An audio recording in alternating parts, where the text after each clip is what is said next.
¿Cómo se llama esta porción? Manubrio, que tiene ¿cuántas carillas articulares? La primera, ¿para quién? La segunda. Y la tercera. Comparte con el cuerpo para que se articule el segundo arco costal. Repito, arco costal, no costilla.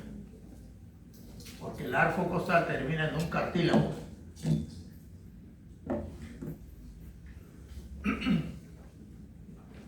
¿Cuál es la importancia de ubicar el ángulo de Luis?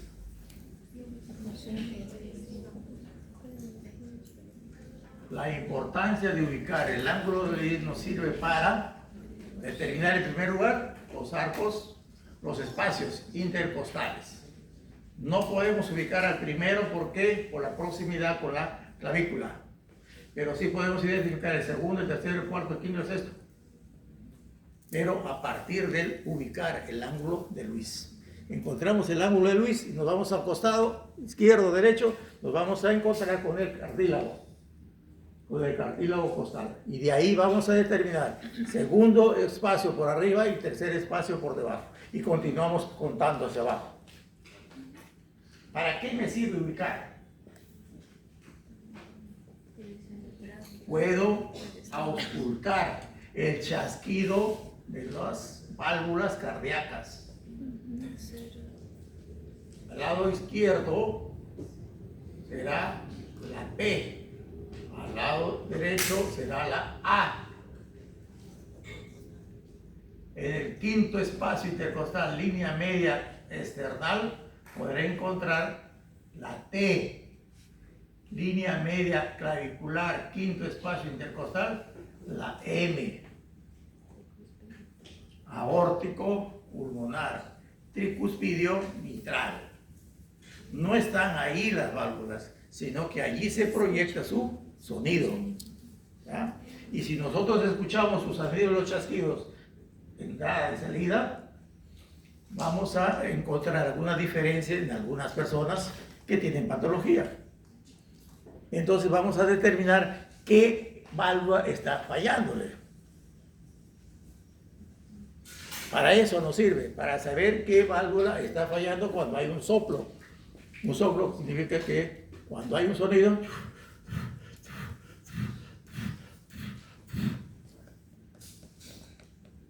cuando escuchan el segundo sonido, es el sonido raro. Cuando hay un soplo del primer sonido, no se preocupen.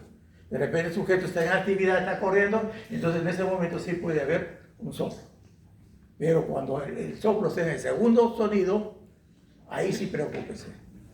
¿Por qué? Porque el segundo sonido es de reposo. Y en el reposo, ¿quién puede estar fallando? El que está enfermo, ¿no? Entonces, ¿para qué más me sirve? A ese nivel, ¿quién se separa? ¿Quién se divorcia? La tráquea. La tráquea, ¿no? La tráquea se divorcia del esófago. Entonces, a nivel del ángulo de Luis y hacia atrás, a nivel de del borde inferior de la cuarta vértebra torácica, que por ese plano va a dividirse la tráquea en dos: tronco bronco primario derecho y tronco bronco primario izquierdo. ¿Cuál de los troncos bronquios son los más grandes?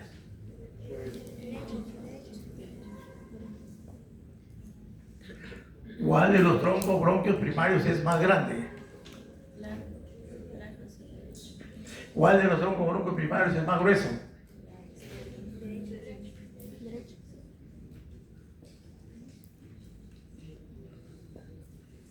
El tronco bronquio primario más corto y más grueso es el derecho. El más largo y más delgado es el izquierdo. Tronco bronquio primario derecho tiene 2 a 3 cartílagos y se divide. Tronco bronquio secundario superior, tronco bronquio secundario medial y tronco secundario inferior. Estos troncos secundarios se llaman lobares. Lóbulo superior, lóbulo medio, lóbulo inferior. En el lado izquierdo solamente hay dos, superior e inferior.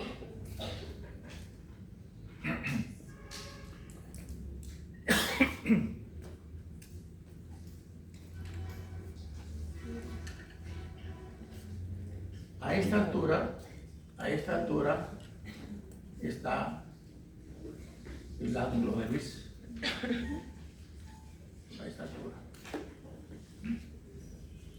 ¿Qué cosa cubre la parte interna del tórax? Visceral. Digo, parietal. La pleura parietal. ¿Y qué cubre la parte interna? La pleura visceral. Igualmente, miren, esta es la capa externa que cubre al corazón. ¿Cómo se llama? Pericardio. Fibroso. ¿Pericardio qué? Fibroso. ¿Ceroso? Fibroso. Algo semejante es esto con esto. La pleura parietal representa aquí al pericardio fibroso y la pleura visceral representa al pericardio seroso. En la parte anterior del tórax teníamos al esternón, ¿no es cierto? Y detrás del esternón estaban los vasos mamarios. Ahí no hay nervio, no hay van. ¿Por qué? Porque el nervio está acá, que viene al diafragma, es el nervio frénico. ¿Y quién es este musculito? El esqueleto anterior. Ese que va a insertarse en el borde interno del primer arco costal. Muy bien. ¿Y quién está pasando por ahí, por delante? El nervio frénico. Ya, por acá está bordeando el pericardio. Y también viene una arteria que lo acompaña a él, la pericardio frénica. El diafragma también tiene tres pares de músculos que lo forman. Acá tenemos los sifoideos, y acá están los costales. No veo los posteriores porque no está escrito. Los arcos. Elementos del mediastino superior. Grasa tímica. Los grandes vasos venosos. Brachiocefálico izquierdo, brachiocefálico derecho. Ven acá. ¿Quién más? Después el arco aórtico con 3 ramas. Tronco brachiocefálico, carótida izquierda y subclavia izquierda. Detrás de él, ¿quién está? La tráquea. Detrás de ella, su primo, el esófago. Y al costado, el nervio vago. Nervio vago. Elementos del mediastino superior, entonces, grasa tímica o timo. Timo en el niño, en el adolescente, podemos encontrar todavía timo. Inclusive en algunos adultos también se encuentra. ¿Ya? Pero lo común es que encontramos la grasa tímica como residuo del timo. Después, los vasos venosos que conforman la vena cava superior. Después, el arco aórtico, de derecha a izquierda. Tronco brachiocefálico, carótida primitiva, subclavia izquierda. ¿Por qué decimos primitiva lado izquierdo? Porque nace directamente de la aorta. La otra es una subrama del tronco brachiocefálico.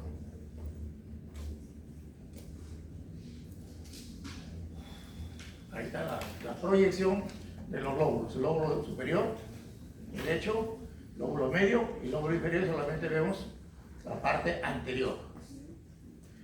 Acá tenemos la proyección del lóbulo superior izquierdo, hasta acá, todo esto es superior. Y acá la parte inferior. ¿Qué lo segmenta, qué lo divide al pulmón derecho?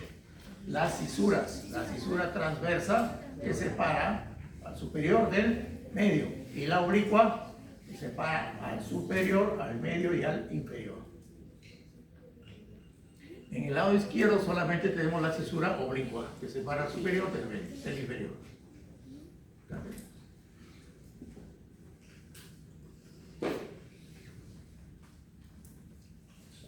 Esto para hacer una punción cuando hay un neumotórax, pero especialmente lo hacemos aquí, segundo espacio, línea media clavicular.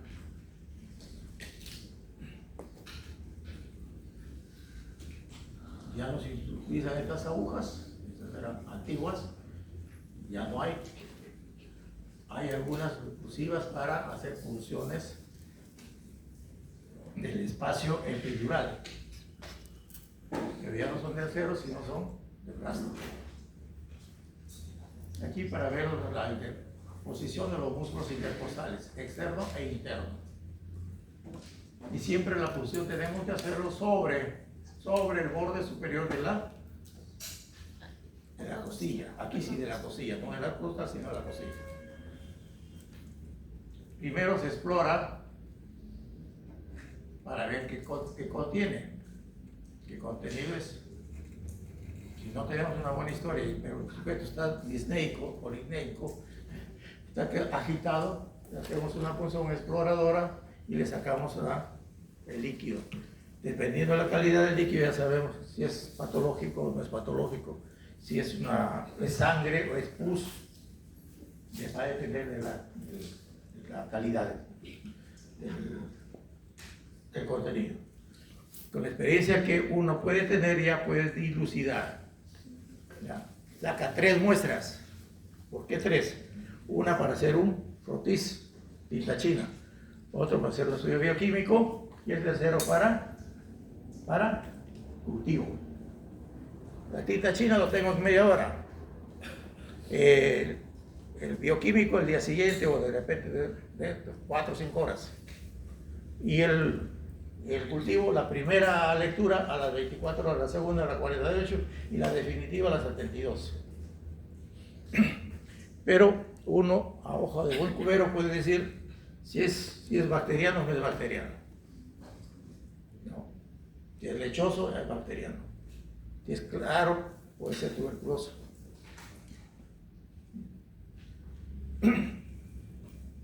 Y hay que drenarlo al vacío, a un frasco con agua que se llama sello de agua, porque el convertido va a introducirse, un tubo va a introducirse aquí dentro del agua. ¿Para qué? Para que no ascienda el líquido, lo que sale. Solamente puede salir por otro conductito hacia arriba con el aire, pero no el líquido. Entonces no ingresa el líquido, solamente sale el aire. Que deja un tubo grueso para que pueda drenar. Cuando es neumotórax solamente puede ser un tubito delgado, no hay problema, pero de todas maneras va a un sello de agua.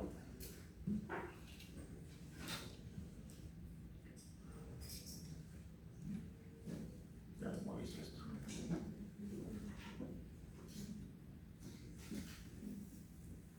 Lóbulo superior, 3 segmentos, o 3 segmentos: apical, anterior, posterior, medial, lateral. El inferior, el apical arriba y atrás. Aquí estamos viendo el lateral, el anterior, el medial no lo veo porque está tapado por el inferior, por el medio. Aquí estoy viendo el ápico posterior, todo esto es el ápico posterior y acá el anterior. Y ese es el ingular, lado izquierdo. Aquí estoy viendo el apical atrás, el lateral, y acá sería el anteromedial. Este sería un derecho. Aquí tengo todo el apical, acá el posterior y acá el anterior. ¿Qué cosa es esto? El pedículo pulmonar. Pedículo, acá están los bronquios. Este es el bronquio lobar superior, acá está el medio. Acá está el medio, no veo el inferior, el medio. La arteria pulmonar, delante de los bronquios, la arteria pulmonar, y delante de la arteria, las venas pulmonares, superior e inferior. Estos son nódulos linfáticos. Repito entonces, este es el hilio pulmonar derecho. Atrás, los bronquios. En el medio, la arteria. Y delante, las venas pulmonares, superior e inferior. la vena pulmonar superior va a drenar sangre del lóbulo del segmento superior y del medio. Y el inferior de todo lo que es el inferior, lóbulo inferior. Aquí estoy viendo el lóbulo medio, su segmento medial. Acá en el inferior estoy viendo el medial y estoy viendo el posterior. En la otra vista vi el apical, que es este, no veía el posterior, veía el lateral y el anterior, el medial no lo veía.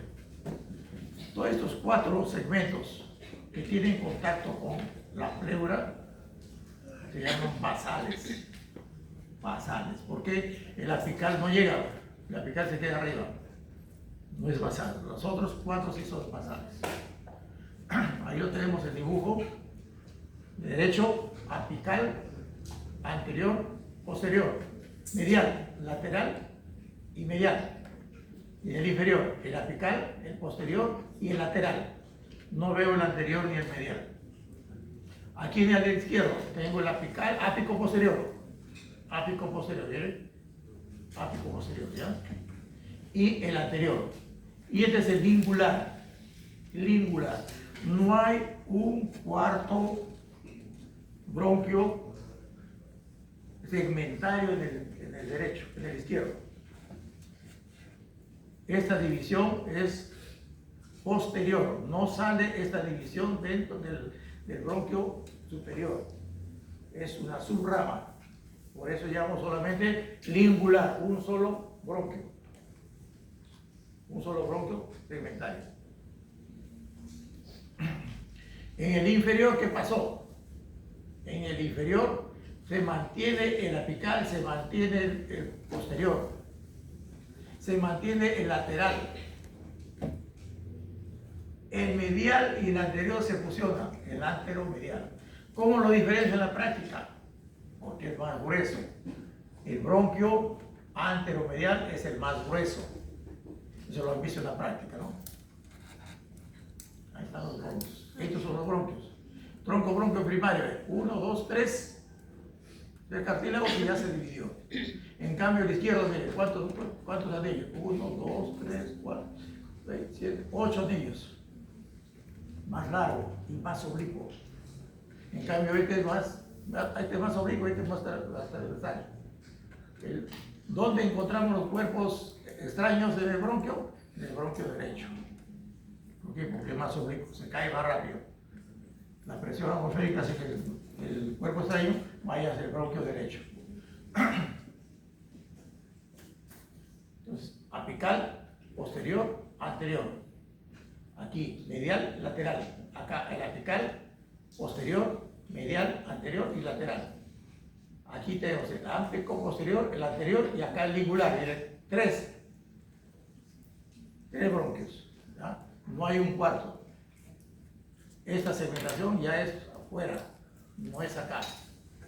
Es de acá, del tercer bronquio sale esto lingular superior e inferior. Solamente 3 segmentos en el bronquio lobar izquierdo. Este es el bronquio lobar izquierdo. De ahí sale el ápico posterior, el anterior y el lingular. Acá está el inferior. Ahí está.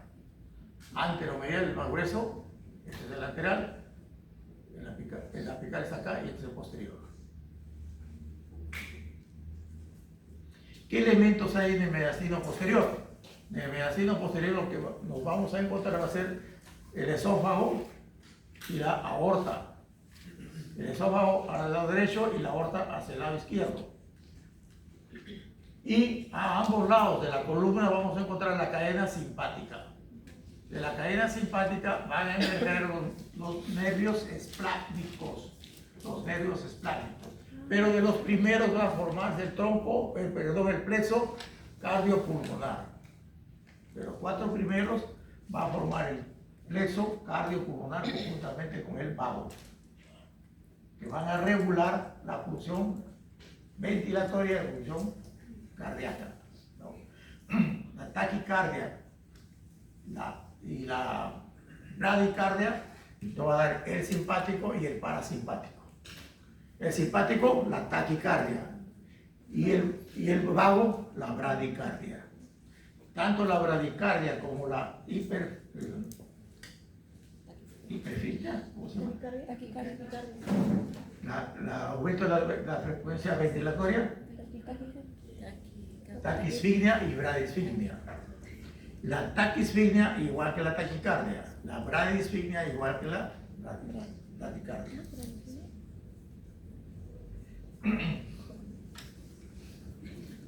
Esos dos sistemas están siempre oponiéndose.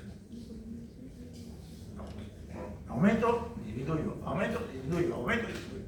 Están peleando los dos y los dos se regulan. Del quinto al noveno sale el hispánico mayor. Quinto, sexto, séptimo. El hispánico mayor. Del décimo y el onceavo para el hispánico menor.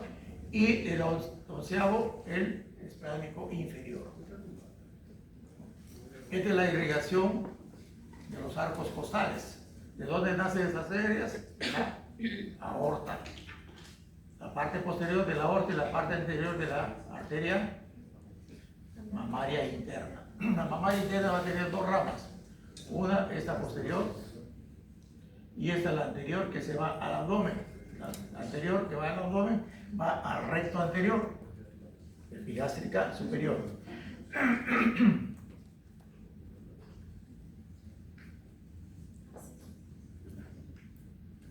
El retorno venoso va a venir por el sistema ácidos. La ácidos mayores está al lado derecho y la ácidos menores se va a subdividir en dos. Muchas veces desagua al ácidos mayor a través de una sola vena o puede ser independientemente. Tanto la hemiácidos superior como la hemiácidos inferior pueden desaguar directamente en la ácidos mayor. Lo común es que siempre el retorno venoso de toda la parrilla costal vaya hacia la ácidos mayor.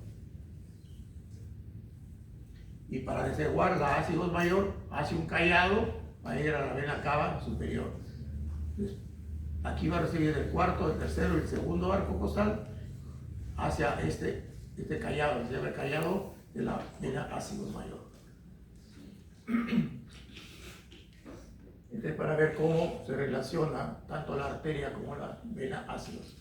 Miren cómo los hemiácidos pueden atravesar directamente hemiácido superior y hemiácido inferior a la ácidos mayor. Son las arterias intercostales. ¿Por dónde bajan? Por debajo de la costilla, debajo del arco costal. Tanto el nervio como la arteria y la vena. Por eso que los arcos costales tenían un canal, el canal subcostal, para alojar al van intercostal.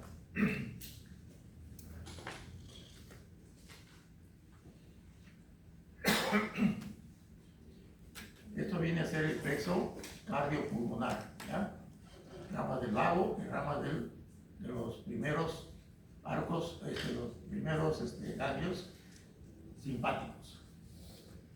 Ahora tenemos la arteria pulmonar, las venas pulmonares superior e inferior. Les dije hace un momento que la vena pulmonar derecha recibe sangre del lóbulo superior y del lóbulo medio, y la inferior del lóbulo inferior. Es igual, superior e inferior. Arteria pulmonar. En el corazón hemos visto los dos espacios derechos.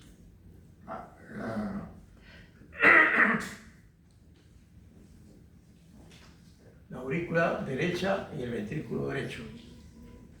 Y ahí en la aurícula derecha hemos visto un espacio como un cono que sale para formar esta arteria. Ojo, la arteria es esto y ese infundido, ese cono le pertenece al corazón. Eso no le pertenece a la arteria. Se llama ahí en el ventrículo derecho el atrio o cónula pulmonar, pero no le pertenece a la pulmonar, pertenece al ventrículo derecho.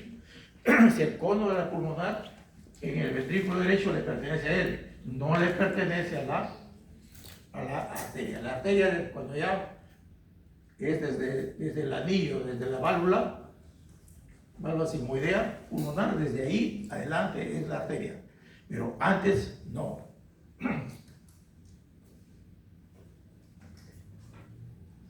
La cadena simpática en el mediastino posterior, la vena ácidos mayor, este es el callado, el ácidos, y es el tronco venoso torácico superior.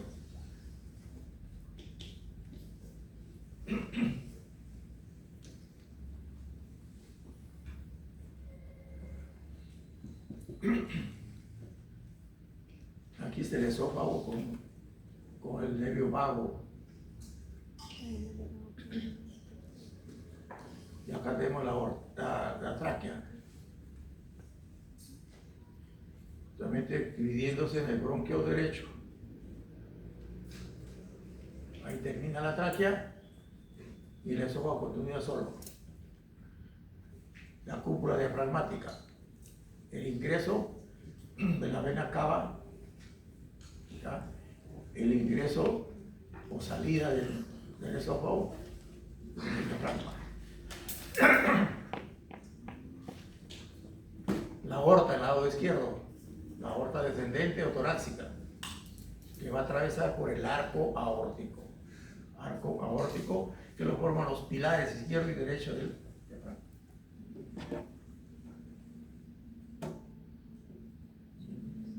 Mediastino superior ya hemos visto sus elementos, mediastino anterior ya hemos visto sus elementos, mediastino posterior también hemos visto sus elementos.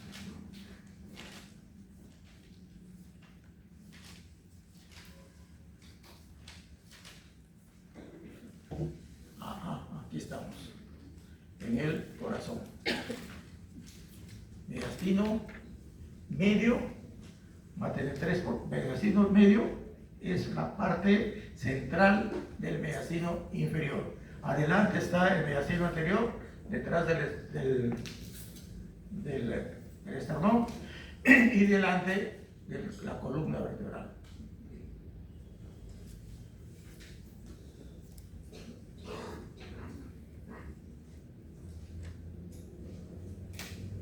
A este conjunto de elementos se les llama los grandes vasos. ¿Quiénes son los grandes vasos? La vena cava, el arco aórtico y la arteria pulmonar. Esos son los tres grandes vasos que tiene el corazón. También le llaman el pedículo pedículo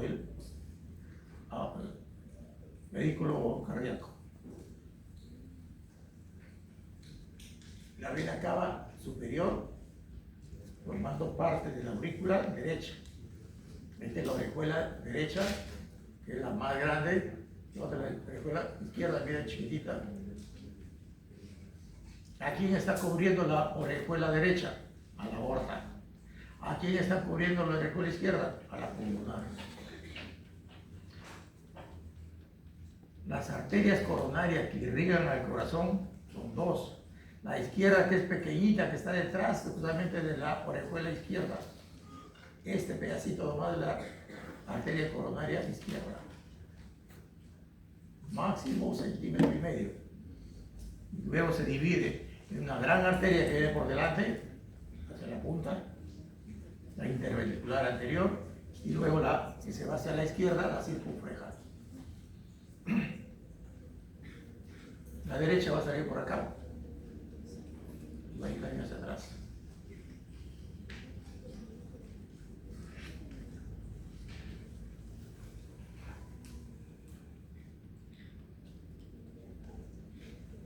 Este es un dibujo, no es una foto, es un dibujo. La vena cava superior y la vena cava inferior. No puede ver tanta diferencia, porque las dos se van a unir y van a formar la aurícula derecha. Entonces, como le digo, es un dibujo, tendría que estar mucho más cerca, tanto la vena cava inferior como la vena cava superior, para formar la aurícula derecha.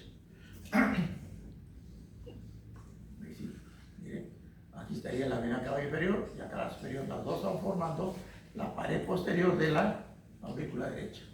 Y esta protrusión viene a ser el ventrículo derecho. Pero lo más grande, lo más grueso, lo más diferente es el ventrículo izquierdo.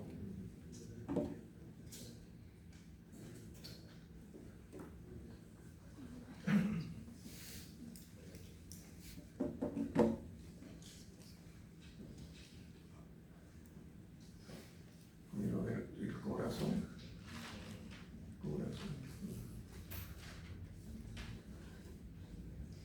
El timo lo podemos encontrar así en un adulto, pero ya no se llama timo, sino timoma, tumor.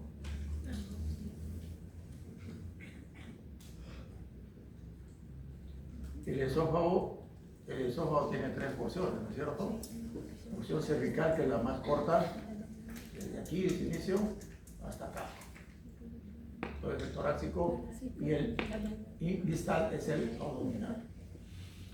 La irrigación proximal viene a ser conjunta con la tráquea, ya, porque se originan juntos. Aquí su irrigación es más larga, la porción proximal es más larga, pero la distal, la irrigación es horizontal, ramas de la aorta directamente. Por eso con la atresia de esófago no se puede elongar mucho el esófago distal, porque su irrigación es horizontal. Y miren lo ricamente inervado que se encuentra el esófago. Aquí el derecho, este es el derecho y este es el izquierdo. El izquierdo se va a convertir en el abdomen en anterior o superior, y el derecho se va a convertir en posterior, porque va a rotar.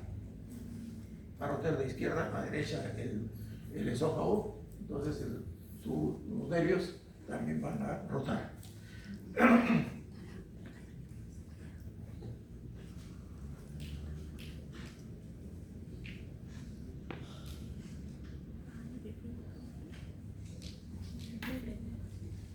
Esta es la pared posterior, esta es la pared posterior del mediastino anterior. ¿Qué vamos a encontrar en el mediastino posterior, el mediastino anterior? Estos músculos largos y oblicuos, formando un triángulo. ¿Cómo se llamará? Triangular del esternón, músculo triangular del esternón. Son tres, 1, 2, 3. Están cubriendo, no se llama alma, sino a la arteria y a las venas esternales, mamarias internas, la arteria y las dos venas mamarias.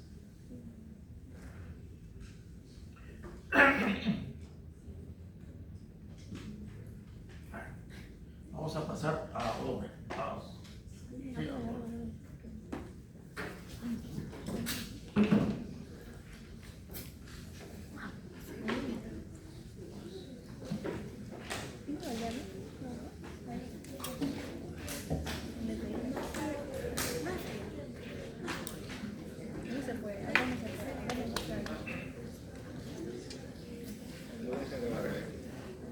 Quiero terminar con tórax, haciéndole recordar los elementos que hay en la aurícula derecha y los elementos que forman el ventrículo derecho. En el tabique interventricular, el interauricular, vamos a ver un espacio como si fuese una cosita, rodeado por una piscina, por el borde de una piscina. ¿Cómo se llama? La fosa oval. ¿Y quién lo circunda? El anillo de... Ya, ese mismo. ¿Qué más encontramos en la aurícula derecha? Desembocadura de dos venas. El seno coronario y la vena cava inferior. ¿Qué válvula le pertenece a la vena cava? La válvula de Falopio. A la vena cava inferior. La vena de Falopio.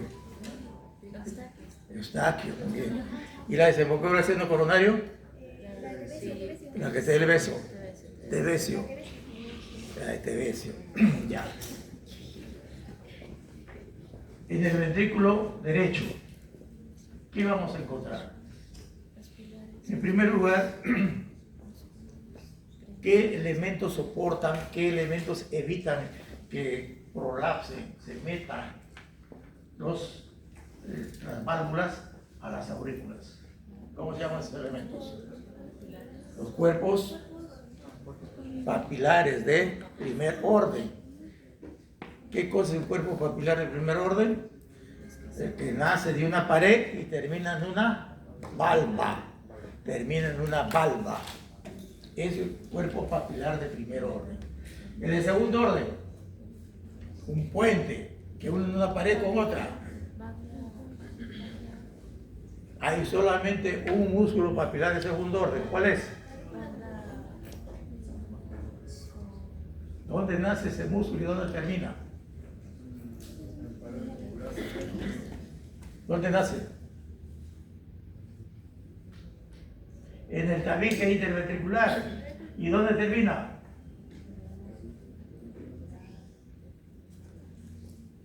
¿Atrás o adelante? Adelante, al pilar anterior, a la base del pilar anterior. Ese músculo se llama la banda moderadora, porque por ahí va a discurrir la rama derecha del haz de His. ¿Y qué es el haz de His? Es la parte de la inervación propia que tiene el corazón. Ahí terminan las ramas del haz de His. Entonces, la banda moderadora es el único músculo papilar de segundo orden que hay en el ventrículo derecho. Hay un pilar anterior, habrá un pilar posterior y un pilar medial. El pilar medial es el más chiquito, es el músculo de Luschka. Músculo de Luschka.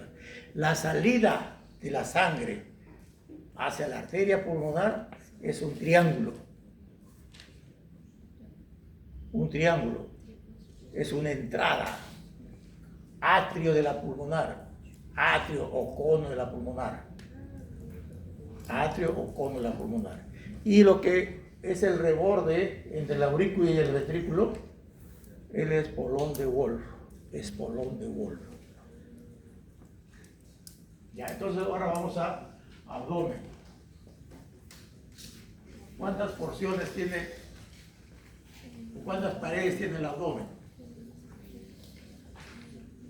Tiene una pared anterior, dos paredes laterales, una pared posterior y una superior. La superior ya la hemos visto entre el tórax y el abdomen, que es el diafragma. Tiene tres orificios, ¿no? Dos orificios, uno que asciende y otro que dos descienden. ¿Quién es el que asciende? La vena cava. ¿A nivel de qué vértebra está? Octava. El esófago lo atraviesa al diafragma. ¿A qué nivel? Décimo vértebra torácica. Y divulsiona, ojo, divulsiona al pilar anterior, al pilar derecho. Lo divulsiona al pilar derecho. Y la aorta pasa por el arco que forma entre los dos pilares, el arco aórtico, 12avo vértebra torácica. Ya, entonces, la pared anterior, ¿qué lo conforma? El músculo recto abdominal, que se inserta acá, nace del pubis, inserta acá. Por eso que flexiona tórax hacia la pelvis. Recto abdominal. Este músculo no tiene fascia, no tiene cobertura propia. Entonces, como no tiene, se presta de sus vecinos. ¿Quiénes son sus vecinos? Este musculote, que es el oblicuo mayor, que nace de la interdigitación con el serrato mayor. Pero no llega hasta la línea media. El músculo termina aquí, en la línea semicircular. Ahí, pero continúa su aponeurosis. Su aponeurosis va a entrecruzarse en la línea media. Eso se llama la línea alba. ¿Ya? El El oblicuo menor nace de la cresta ilíaca y tiene las fibras opuestas a este. Mientras el oblicuo mayor bajaba, el otro asciende. Pero también va a terminar sus fibras a este nivel. La línea. Ahí. Pero aquí no va a pasar de frente, sino que sus dos hojas se va a dividir en dos hojas, una hoja anterior y hoja posterior. Envuelve estas hojas al músculo recto anterior. O sea, el oblicuo menor es el verdadero estuche de los rectos. El oblicuo menor es el que le da el estuche a los rectos. No es el músculo, sino sus fascias, podoneurosas, que se abren dos hojas, una hoja anterior y la posterior, y envuelve al recto. Y las partes más profundas van a ser un músculo que tiene así, como si fuese una voz, Transversal. transverso. El transverso va a ir también por detrás del oblicuo menor, pero hasta esta altura. A esta altura, yo también quiero ir adelante y se pasa los poderosos por adelante. Y deja desprotegido a la parte inferior del recto, formando un arco. Un arco, ese se llama el arco de Douglas. ¿Ya? Estos espacios que dejan el intercruzamiento de las fibras producen defectos anatómicos. Y esos defectos anatómicos se llaman puntos débiles o zonas débiles. Y por las zonas débiles pueden aparecer hernias. ¿Ya? ¿Qué cosa es hernia? La salida de una víscera a través de un espacio natural. Hernia es la salida de una víscera a través de un espacio natural o de un espacio, ¿cómo se llama? Vacío. Débil, la zona débil. Entonces, ¿qué hernias podemos encontrar entonces en la pared abdominal?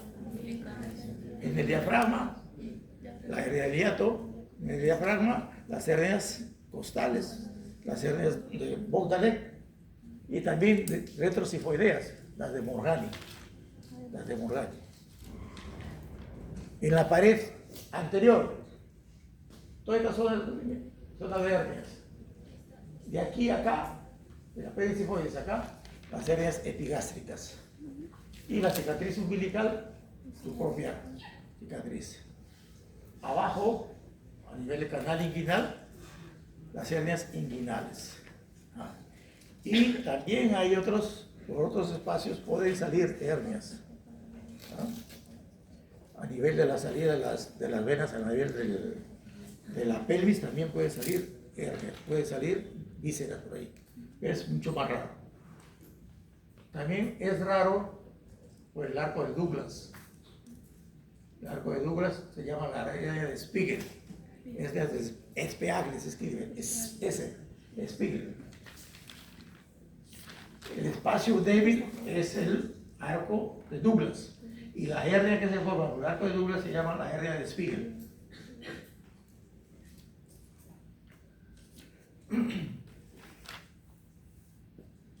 Siempre entonces cuando hay un dolor abdominal solo, no hay otra característica, hay que buscar defectos entre la apendicifoides y la cicatriz umbilical. Y si encontramos ahí un botón doloroso, es muy común en algunas personas, en algunas niñas especialmente, que están comiendo y ya no quiero comer, voy al baño. Regresan y siguen comiendo. ¿Por qué? Porque tienen una hernia epigástrica. A esas niñas, a esas personas les llaman la vulgar es cómica. Disculpen la expresión, pero así le llaman, ¿no? Pero van a la emergencia con dolor abdominal, no es apendicitis, no, es analgesia. Regresan a la semana, regresan al mes, pero nunca le examinan, solamente escuchan que tiene dolor y nada más. Pero como hacen así, examinan así el abdomen solamente con 2 dedos y como no hay reacción peritoneal, no es apendicitis y lo dejan nada. Pero no examinan toda la línea media.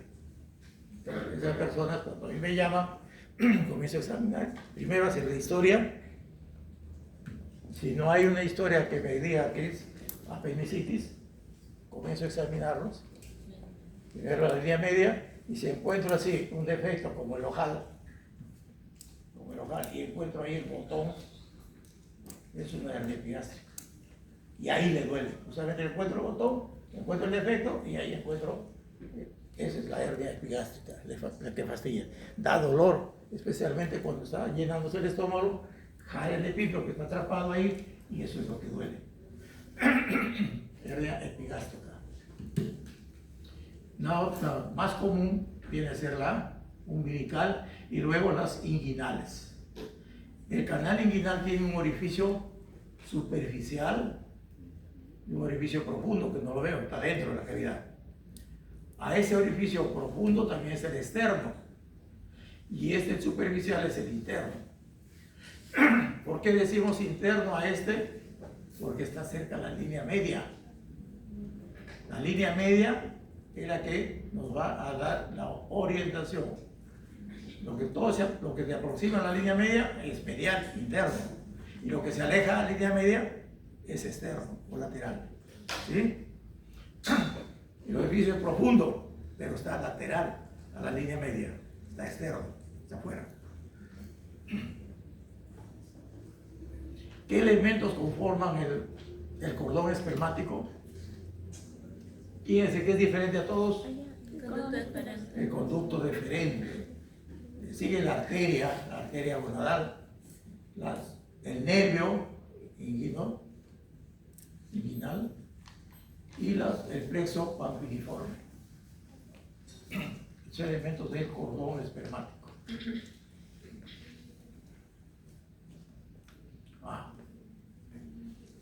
¿Para qué trazamos estos planos? Para poder proyectar a la superficie los órganos y poderlos auscultar, poderlos palpar, podemos examinar, ¿no?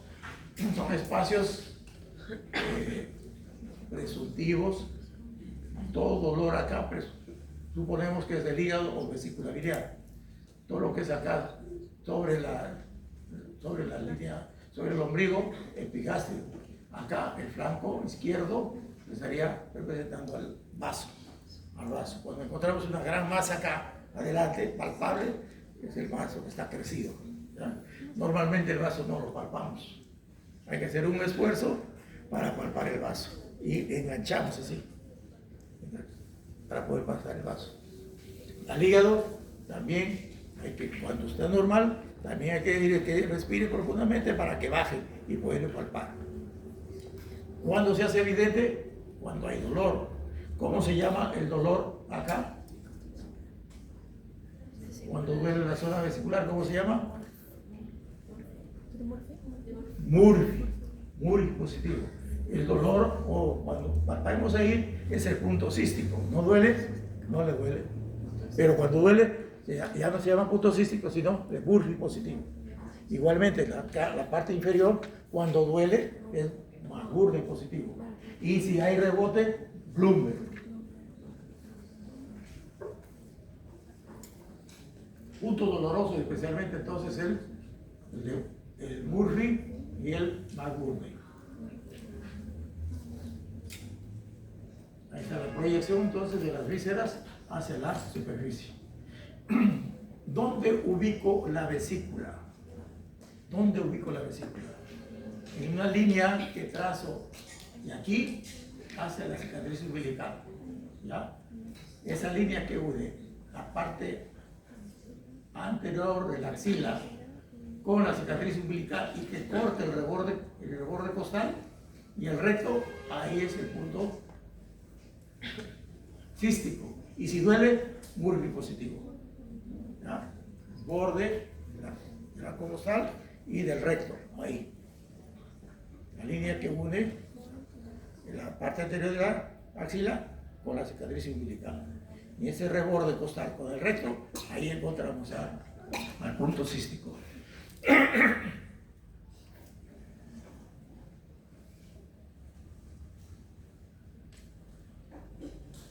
Los músculos que habíamos dicho, el recto anterior, el oblicuo mayor, es el transverso. El oblicuo menor, el oblicuo mayor es eso. oblicuo externo se le llama. Es el oblicuo menor. El oblicuo menor es el que le da el estuche a los rectos. O la vaina a los rectos, o el estuche a los rectos.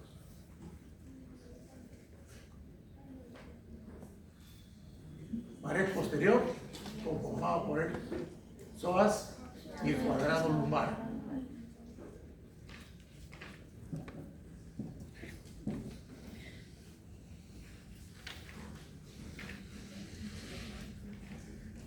Se llama psoas ilíaco porque se unen para insertarse del trocánter menor. Ahí están los pilares del diafragma, pilares derecho e izquierdo. Forma el arco aórtico por donde pasa la arteria aortal.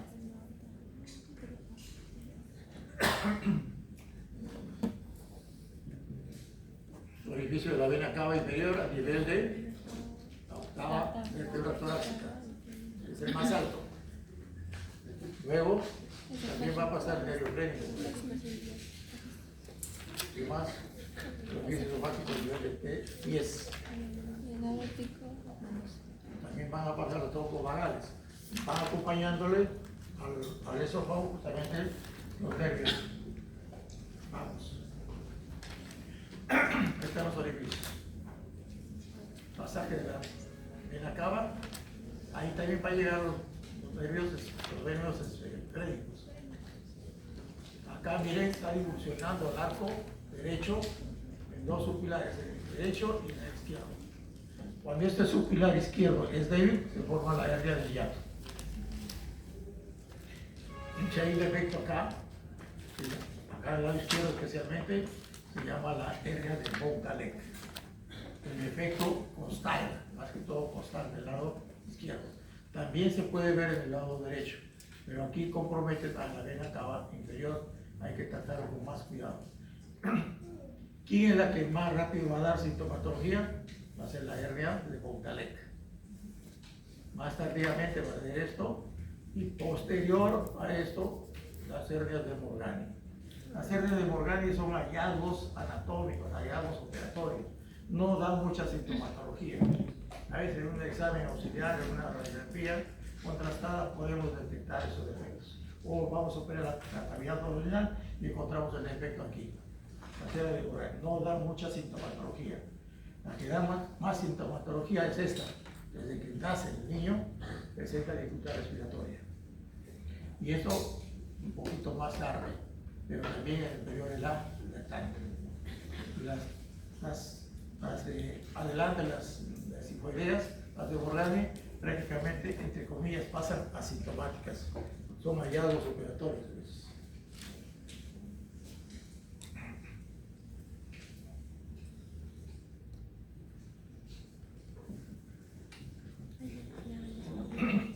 La cavidad abdominal está gobernada, está irrigada por tres grandes troncos arteriales.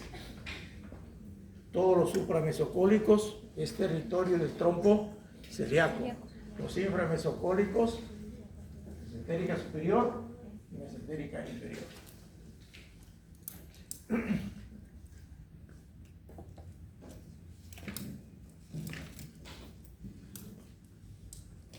Esta es la desembocadura del esófago en el estómago. Siempre va a haber una diferencia entre la mucosa del esófago y la mucosa del estómago. Y se diferencia por una línea, así como si fuese un rayo. Por eso se llama la línea Z. Es diferente la mucosa del esófago de la mucosa del estómago. La mucosa del estómago es bien irregular, no guarda ninguna relación. No se puede relacionar con nada, en cambio esto es liso y así horizontal. Aquí en la parte, la curvatura menor del estómago, aquí hay unos pliegues longitudinales que se llama la cadena de los líquidos o canal de los líquidos.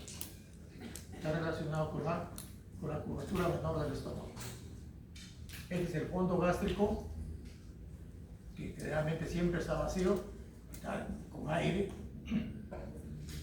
A esta unión entre el esófago y el estómago se llama el ángulo cardíaco. El ángulo cardíaco. El ángulo cardíaco debe ser así siempre, agudo. El ángulo entre el esófago y el estómago siempre debe ser agudo. Se llama ángulo cardíaco. Cuando este ángulo es recto o es obtuso, es seguramente que hay reflujo gastroesofágico. No vamos a ver esta línea Z. ¿Por qué? Porque esto es hendido, ha destruido la mucosa del esófago.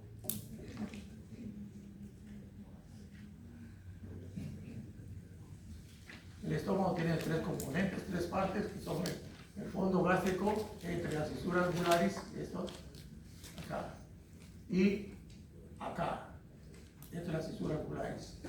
Ese es el antro pilórico o fisura angular de esta depresión. Hasta acá hacia el cuerpo, hacia cardias, ahí hasta las fisuras angulares. Este es el antro pilórico, la entrada al píloro, y acá el píloro. El píloro ya no le pertenece al estómago. Es una válvula entre el duodeno y el estómago. El estómago, a diferencia de todo el resto de tubo digestivo, tiene tres capas musculares. ¿Qué lo diferencia? Esta capa oblicua, la capa oblicua o espiral, que le permite la homogenización de los alimentos para poder pasarlos al píloro de forma progresiva. Tenemos la longitudinal, la circular y la oblicua.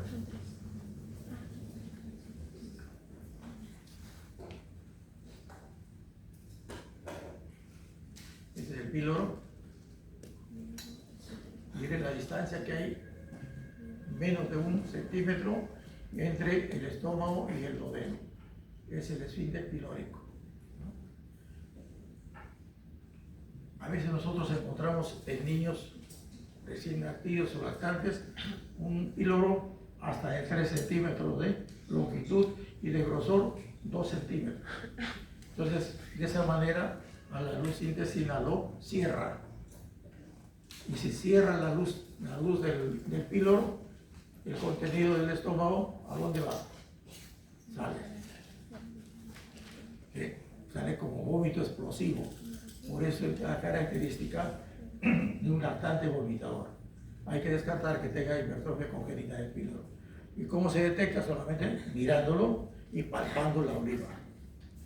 Se detecta descubriendo el anillo y esperando un momento. Cuando comienza a contraerse el estómago, comienza con una víbora así. Se llama retracción abdominal. Y en ese momento, uno con su mano izquierda palpa el reborde costal con el recto. Ahí encontramos, esperamos que cuando se contrae el estómago, nos patea el píloro, nos golpea.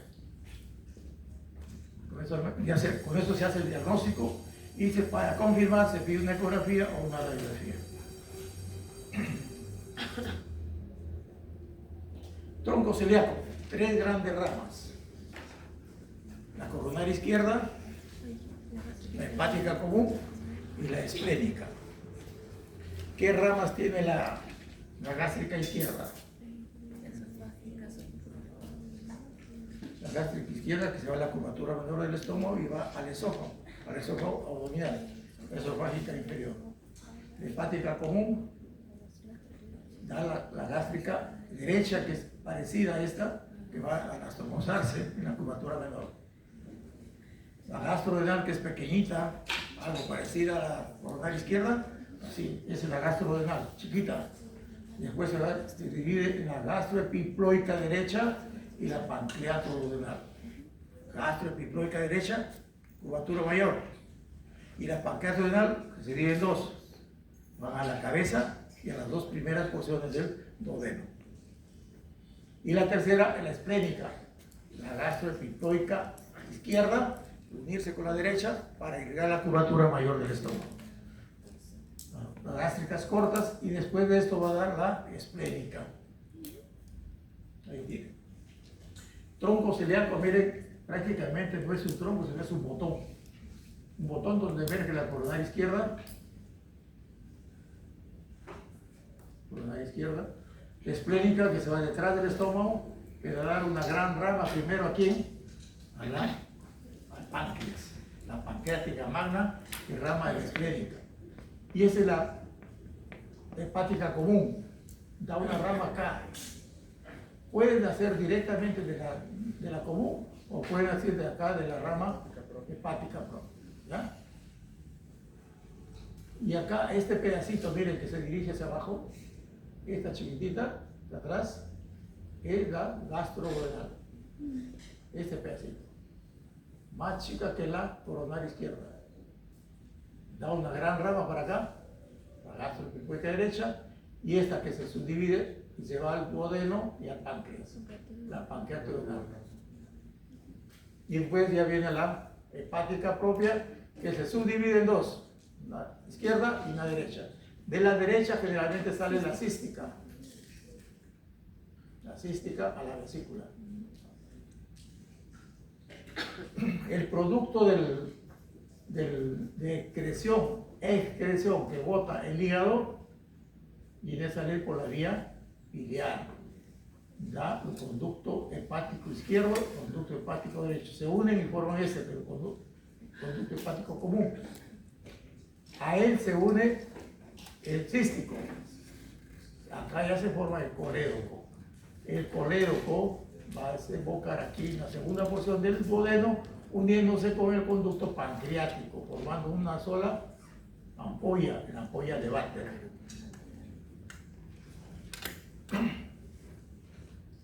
La vesícula o el cístico va a tener una válvula de ingreso y de salida. Ingresa la bilis para concentrarse y sale para justamente desdoblar los alimentos de cadenas grandes, gruesas. Cuando nosotros nos alimentamos, normalmente va a salir la bilis fresca directamente hacia el colédoco. Especialmente cuando nosotros nos alimentamos de azúcares, de glúcidos, va a actuar la bilis reciente, que recién está formando.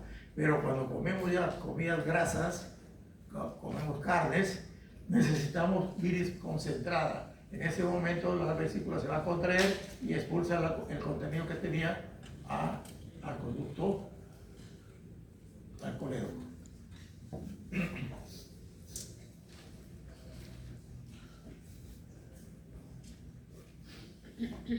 Repito, la unión del esófago con el estómago, el cardias, es el ángulo cardíaco, el del polo superior, y el esófago es el ángulo cardíaco que siempre debe ser agudo.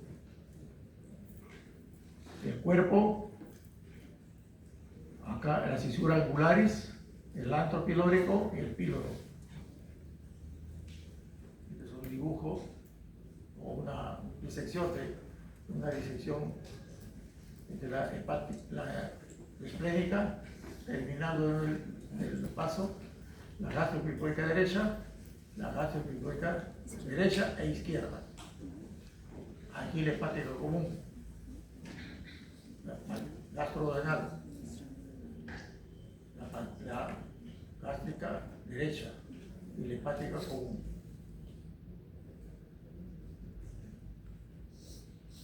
El drenaje venoso es paralelo a la distribución de las arterias.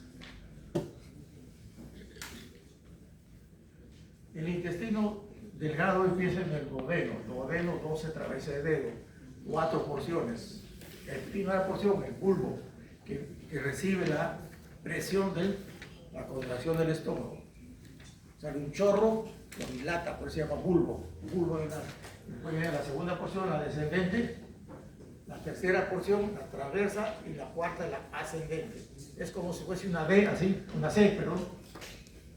Bulbo, descendente, transverso y ascendente.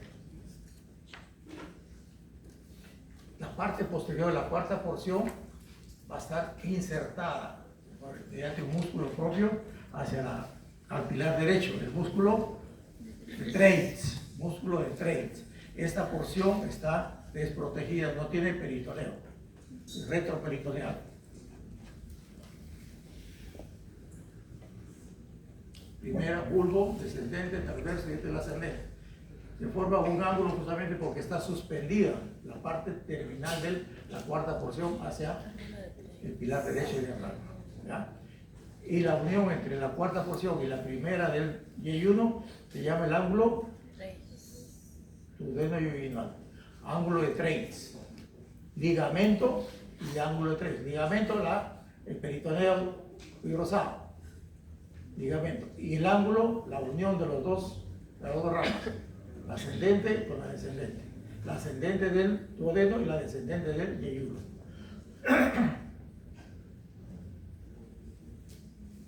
El colédoco con el pancreático se unen en la pared del duodeno y desembocan en la ampolla del váter.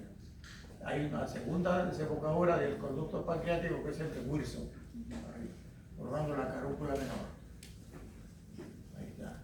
Los dos se unen, pancreático con el colédoco y ampolla mayor o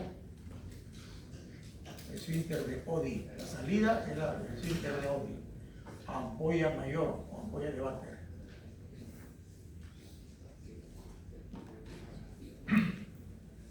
Se dice que entre el Y1 y el ilion es más o menos 7 metros. 3 le corresponderán al Y1 y 4 al, o 2 al Y1 y 5 al ilion. O sea, más grande es el ilion. ¿Qué lo diferencia? ¿Qué lo diferencia a un asa yeyunal de un asa ilial? En primer lugar, su diámetro externo. El diámetro externo del Y1 es más grueso, más ancho, más amplio. ¿Qué más? La pared del Y1 es como si fuese un corduroy grueso.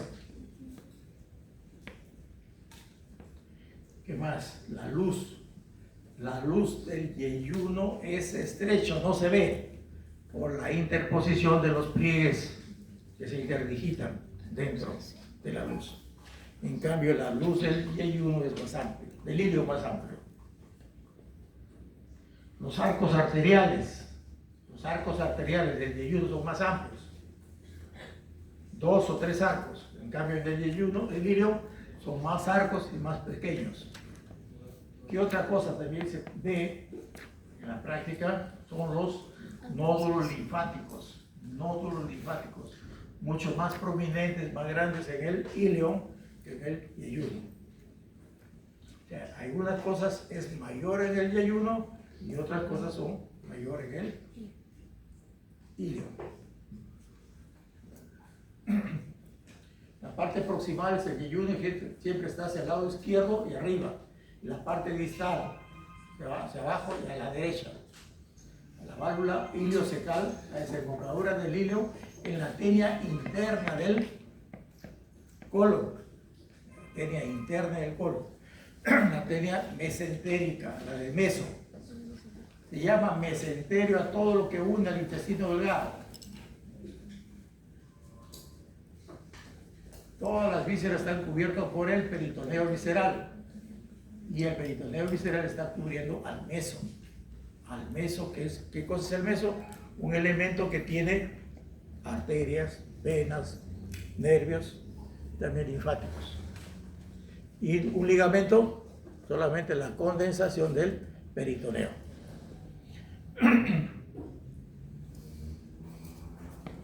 Arteria mesentérica superior. Hay pocas ramas derechas. La primera rama va a ser para completar la irrigación del duodeno con el páncreas, la cabeza del páncreas. ¿Cómo se llamará?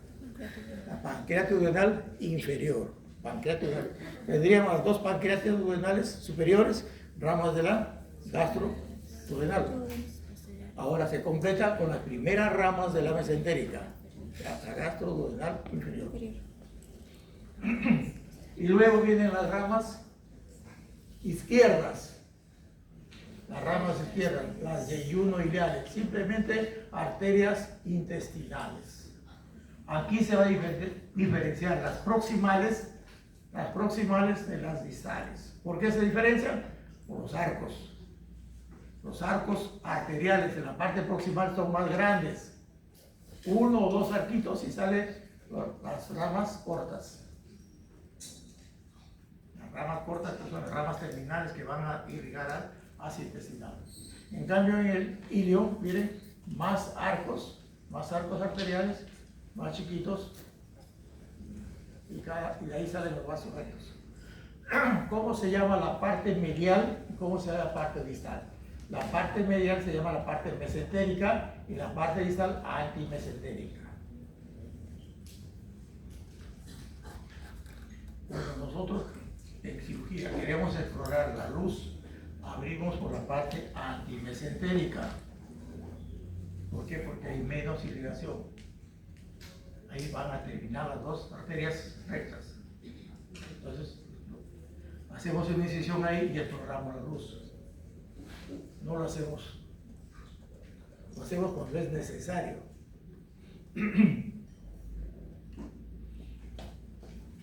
Una vez llegué a la emergencia y tenía un niño de 3 añitos hospitalizado con el diagnóstico de una tumoración intraabdominal que tenía programado una resonancia magnética para determinar qué tipo de tumoración era. Pero esa sintomatología recién lo tenía de un día anterior. Entonces dije, si recién aparece el problema, ¿por qué hacerle una tomografía? Y felizmente el padre era médico y cuando se entrevista conmigo, le digo, mira, si tengo que tomarle una tomografía a tu niño, tengo que sedarlo, tengo que dormirlo. ¿Por qué no lo programo y veo qué cosa es? Estoy de acuerdo con usted, doctor, programa. Entonces lo programo y comienzo a examinar las asas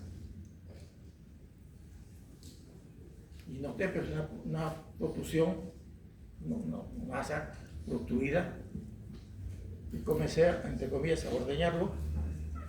Comencé a ordeñar la asa y el contenido iba avanzando.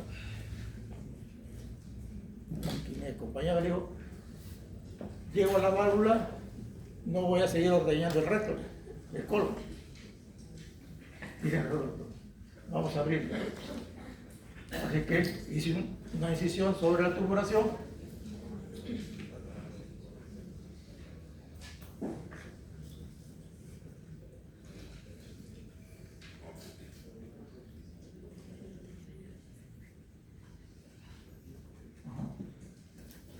Hice una incisión sobre la tumoración, ya había avanzado todo el hilio, el yeyuno, perdón, y aquí en la asa ileal hago la incisión y salen 3 pelotas de gelatina. Los chinos nos venden cualquier cosa. ¿Qué nos venden?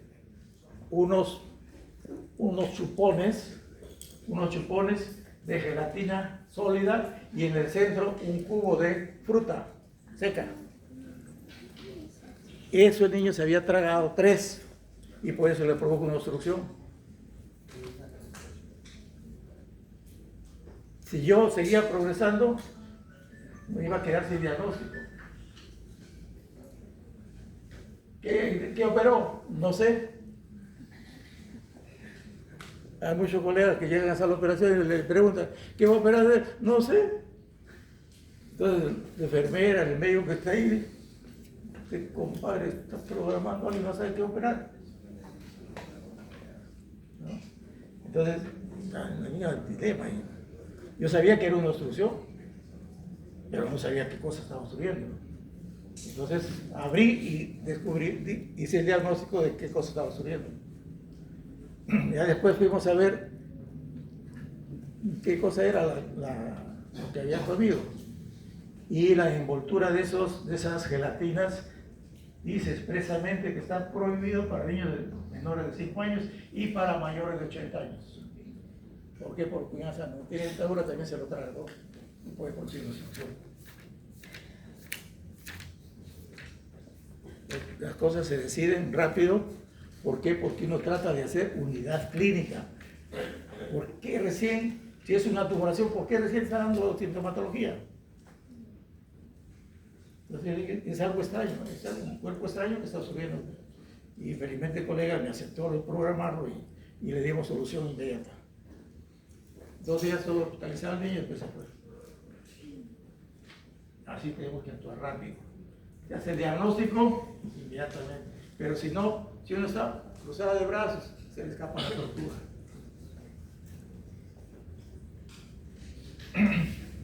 Así son los pliegues en la porción yayunal, tremendamente anchos y amplios, frondosos, como latas. Eso disminuye la luz. ¿Para qué? Para poder absorber las sustancias de cadenas cortas. Por eso que en el yeyuno se dice que se tiene la absorción alta, la absorción de glúcidos. Y la absorción distal es aquí, en el líquido. Es más remanso, la mucosa es más fina y ahí se absorben las cadenas largas.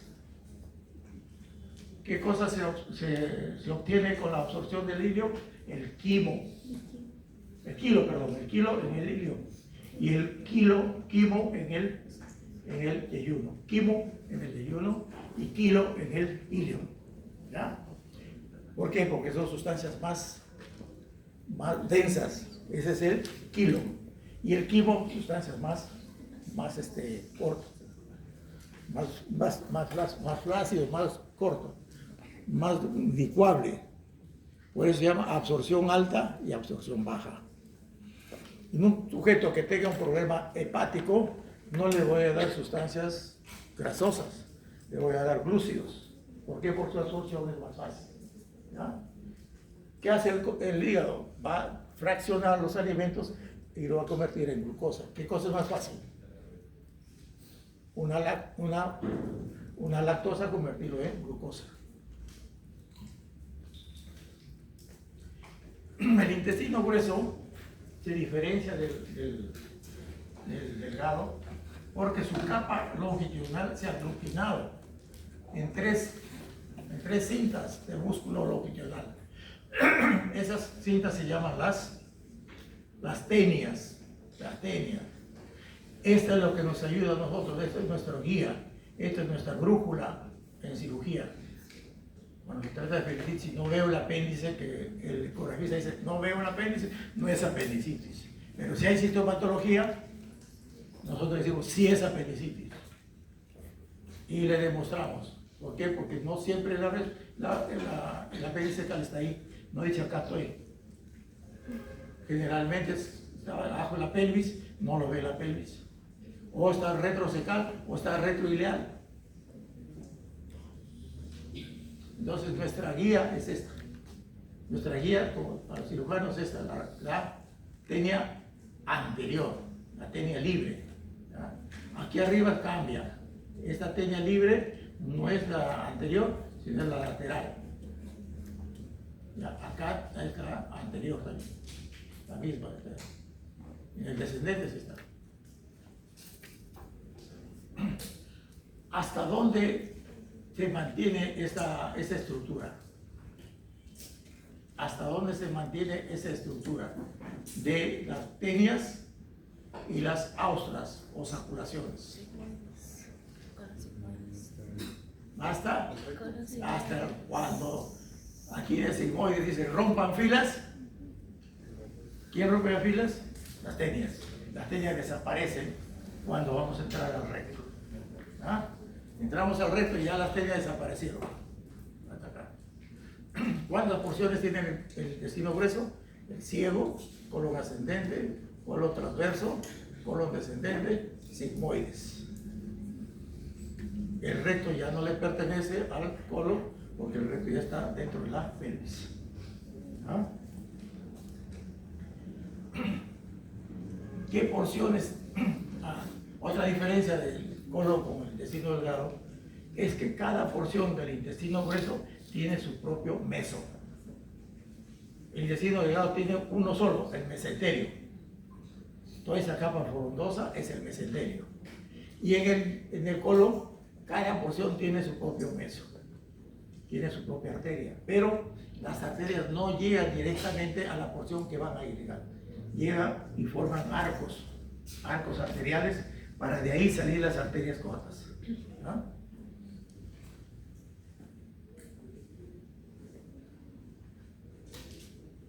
el ilium va a terminar en la tenia interna, en la tenia que tiene el meso. Ahí va a abrirlo a la tenia longitudinalmente y después se abre transversalmente. Por eso que es una válvula unidireccional. Ingresa el contenido y no regresa. Ya, se abre primero longitudinalmente y después se abre horizontal. Entonces, al abrirse, se desemboca y se cierra nuevamente. Se cierra la circular y se cierra la vertical. ¿Ya? Entonces, la válvula iliocecal es unidireccional, de izquierda a derecha. El ciego, el ascendente, el transverso, el descendente y el sigmoides.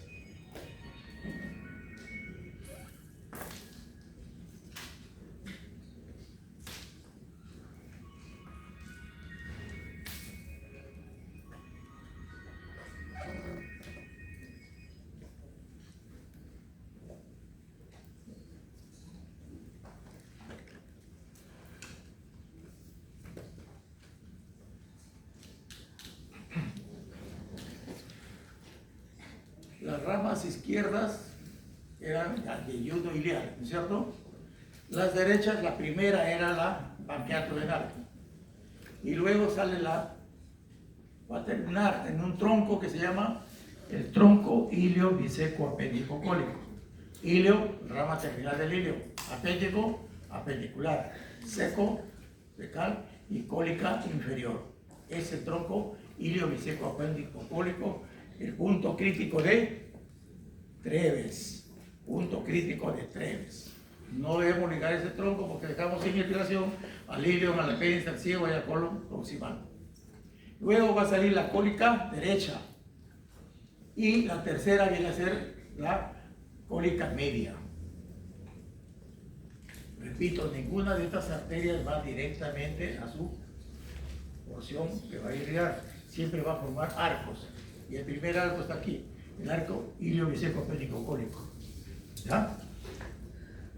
La derecha va a formar un arco conjuntamente con la media.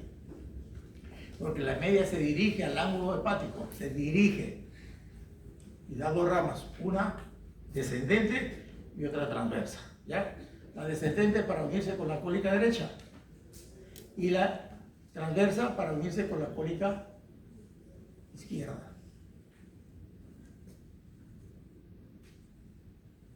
Ahí está la válvula iliocecal, ¿ya? Unidireccional. ¿Y esto qué cosa es? Es de la entrada y salida del apéndice. ¿Por qué se produce la apendicitis? Porque se cierra esta luz. ¿Por qué se cierra? Porque hay un proceso inflamatorio. Al inflamarse la mucosa, se cierra la luz. Y al cerrarse la luz, las bacterias que están dentro del apéndice comienzan a proliferar más rápidamente. Porque son bacterias anaerobias.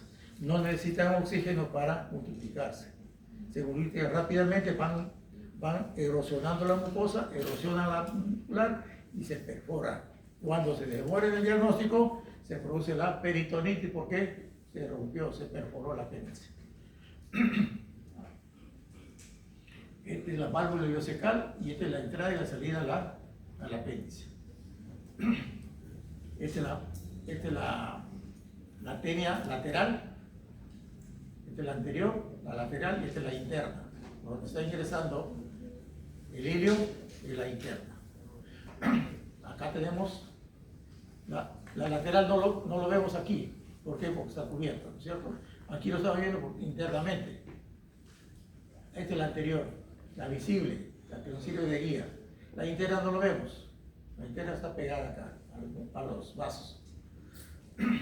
Aquí tenemos la tenia libre o tenia epiploica. De acá se va a desprender la hoja posterior del epiplo mayor. De la curvatura mayor del estómago dependía la hoja anterior. Por eso que las arterias se llamaban gastroepiploicas. ¿Sí? De la curvatura mayor del estómago emerge la capa anterior del epiplo. Y de la rama transversa va a originarse la hoja posterior. Ahí algo, se rompió. Bueno. ¿Alguien está arriba? ¿Nadie? Un gato. Un gato que está cazando los guantes. Ya, entonces decían que aquí tenemos la tenia libre, la transversa, que se llama la tenia epiploica, porque de ahí nace la hoja posterior del epiplo mayor. ¿Ya? Esa no tiene nombre, la tenia anterior, y la lateral no lo vemos. La lateral vendría a ser esa que está subiendo. Esa es la lateral. Aquí el ángulo entre el descendente y el sigmoides. ¿A qué nivel? A nivel de la quinta de la articulación sacroiliaca. A ese nivel termina el descendente, a nivel de la articulación sacroiliaca. Y de ahí empieza el sigmoides. Tanto el transverso como el sigmoides son las porciones más diversas. En algunos que comen en paila, como los chinchanos, esta porción es bien flácida. Podemos encontrarlo hasta en el epigástrico, hipogástrico, abajo. ¿Por qué? Porque desciende tanto. ¿Ya? Y esta porción, el sigmoides, también lo encontramos en gente que solamente se alimenta de harinas. ¿Ya? ¿De quiénes? Los puneños, los cusqueños, los arequipeños, porque la mitad de los arequipeños son cusqueños o puneños. ¿Sí? ¿Quién es de por ahí? ¿Tú? No, los quispes y los cóndoros son de ahí. Pertenecen a Cusco, a Puno o a Arequipa. Entonces, esta porción también podemos encontrarlo, cuando estamos aquí, podemos encontrar en el cielo. Entonces hay que diferenciarlo. ¿Y qué lo diferencia a estas asas? Algo que hemos visto en su momento. Estos son los apéndices epiploicos, ¿ya? Los apéndices epiploicos son más pequeños aquí, pero aquí en el sigmoides son mucho más grandes, ¿ya? Miren, este es el vídeo. En el sigmoide lo podemos encontrar tremendos aretes, más grandes que estos. Miren, aquí pequeños y acá están muy grandes, ¿ya?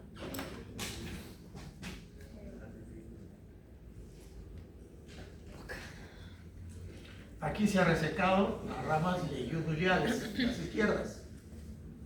Se ha dejado el tronco. La rama terminal de la mesentérica superior es el tronco iliobiseco apéndico cólico. Miren que cada porción tiene su meso. El apéndice tiene su meso apéndice. Acá el ciego tiene su meso ciego. La colon ascendente tiene su meso colon ascendente. Aquí tenemos la cólica media, miren, una rama para unirse con la derecha y otra para unirse con la cólica izquierda. Este es el arco de Riolano. Cólica media con cólica izquierda. Arco de Riolano que va, ¿tu territorio cuál es? El transverso. El arco de Riolano, su territorio es el colon transverso. Y acá tenemos la mesentérica inferior con sus tres grandes ramas. La cólica izquierda, esa es la descendente, y la sigmoidea. De la sigmoidea, su rama terminal va a ser esta que se va a la parte superior del recto, la hemorroidal superior. Este es el otro punto crítico del cirujano, el punto crítico de Sudeck. Cuando ligamos este tronco, lo dejamos sin irrigación al sigmoides y sin irrigación al recto. El punto crítico de Sudeck.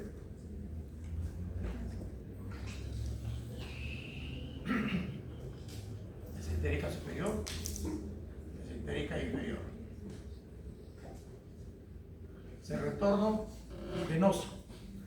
El retorno venoso va a estar dado por la vena mesentérica superior. Claro, doctor. Solamente es lavador. ¿Eso más? Sí, no es nada, pues, sino como por el calor. De hidratado. Ya voy a pasar la voz a... Ya. Listo. Y la mesentérica inferior va a retornar la vena mesentérica inferior, que se va a unir con la rama de la esplénica. y forma este tronco que se llama el tronco espleno-mesentérico. El tronco espleno-mesentérico con la vena mesentérica superior se unen y forman la vena porta. Esto a nivel del ángulo de la cabeza del páncreas. Y ahí va, empieza al hígado. ¿Ya? Vena porta, la unión del tronco espleno-mesentérico con la mesentérica superior. Allí va a desaguar las venas del estómago y del esófago.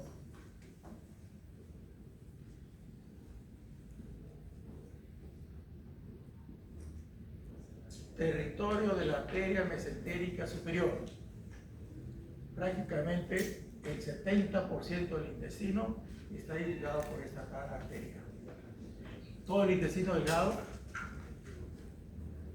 el yunio ilio y también parte del duodeno, ¿no? Y todo el colon derecho, hasta el transverso. Es su territorio y forman estos arcos arteriales. ¿Verdad?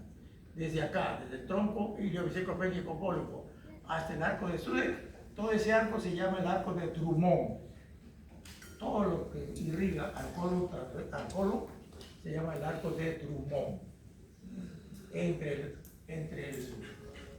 el tronco ilioviscoepénico cólico y la mesentérica, la hemorroidal superior. Entonces, desde el tronco, el punto crítico de Tebes hasta el tronco, hasta el punto crítico de Sudeck. Toda esa irrigación que corresponde al intestino grueso es el arco de Drummond.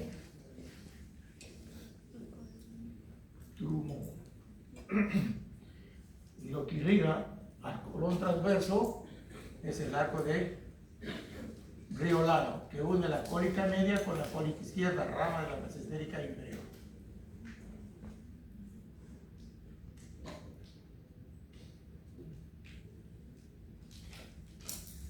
El arco de Riolano acá.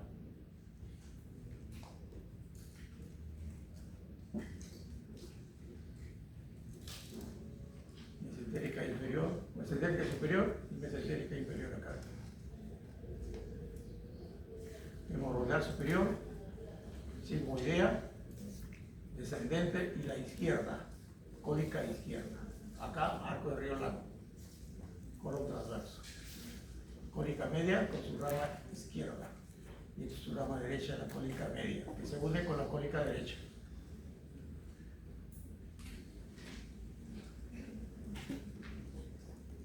El recto es la porción fija, tiene 3 porciones, superior es la única que tiene meso, la media y la inferior no tiene meso,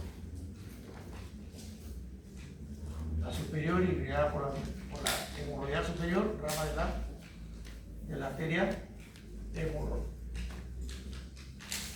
la arteria esplénica, no. La rama de la arteria que va al sigmoides, ¿cómo se llama? La sigmoidea. La sigmoidea. Y la rectal media, que tanto irriga a la parte media del recto y también a la parte media de la vagina. ¿Ya? Estas dos porciones distales, tanto de la vagina como del recto, están irrigadas por la rectal media y por la hemorroidal, tronco, el plexo, ¿cómo se llama el distal?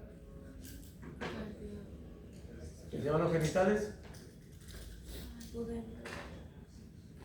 ¿Que se llaman los genitales? ¿Cómo se llama? ¿El paquete? ¿Cómo? Pudenda, la rama pudenda.